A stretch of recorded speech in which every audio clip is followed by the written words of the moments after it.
বিশ্বকবি রবীন্দ্রনাথ ঠাকুরের কবিতা হঠাৎ দেখা। রেলগাড়ি কামরায় হঠাৎ দেখা, ভাবিনি সে সম্ভব হবে কোনোদিন।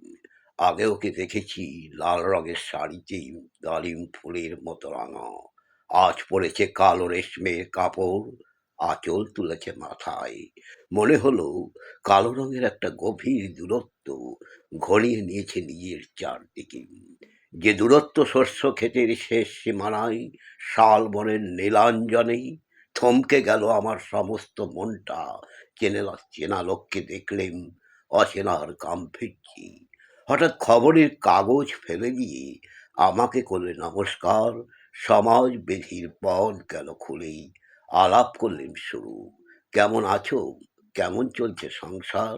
সে রইল জানলার কাছে, দিনের ছোঁয়া পার হওয়া চাহনিতেই। দিলে অত্যন্ত ছোট দুটো একটা জবাব, কোনোটা বা দিলেই না, বুঝিয়ে দিলে হাতের অস্থিরতায়। কেন এসব কথা? এর চেয়ে অনেক ভালো চুপ করে থাকা। আমি ছিলাম অন্য বেঞ্চিতে, ওর সাথীদের সঙ্গে। একসময় আঙুল নেড়ে জানালে কাছে আসছি, মনে হলো কম সাহস নয়। বসলুম ওর এক বেঞ্চিতেই। তারপর গাড়ির আওয়াজের আড়ালেই বললেন মৃদুস্বরে, সময় কোথা সময় নষ্ট করবার? আমাকে নামতে হবে পরের স্টেশনেই, দূরে যাবে তুমি। তাই যে প্রশ্নটার উত্তর এতকাল থেমে আছি, শুনবো তোমার মুখেই, সত্যি করে বলবে তো? আমি বললেন বলবো। তারপর বাইরের আকাশের দিকে তাকিয়ে শুধলো, আমাদের গেছে যেদিন, একেবারে কি গেছে, কিছুই কি নেই বাকি।